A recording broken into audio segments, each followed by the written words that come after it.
Hello दोस्तों, नमस्ते, प्रणाम। मैं सुनीता यादव आज अपने यूट्यूब चैनल पे आप सब लोग का स्वागत करती हूँ। और आज आप सब लोग के बीच में मैं जन्म कृष्ण भगवान का जन्माष्टमी है, तो मैं अभी आप लोग का सोहर गीत सुनाने जा रही हूँ। आप लोग को पसंद है कमेंट बॉक्स में जरूर बताना और लाइक सब्सक्राइब शेयर जरूर करना।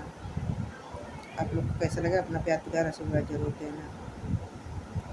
भादव की रातिया भयानक घटना घना घेराई घटना घना घेराई हो ललना चमा चमा चमा कई बिजुरिया तडग राना सूजई तडग राना सूजई हो आदि निरतिया जभैली तमोहा न जानम लिहले हो ललना खुली गईले जेल के फटकावत पसुर पहरे दरवा सोई गई ले हो ललना खुली गईले जेल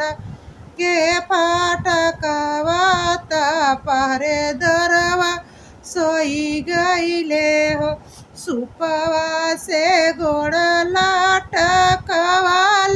कियम नामे डाल दिहले हो रामा ललनाया मुना का जल भैले थोरत वासुदेव पर भैले हो ललनाया मुना का जल भैले थोरत वासुदेव पर भैले हो पहुँचे हैं गोकुला नगरिया नंद के भवन माई हो ललनाया सोधा के गोदिया सुतावाई तहियर लगा माई हो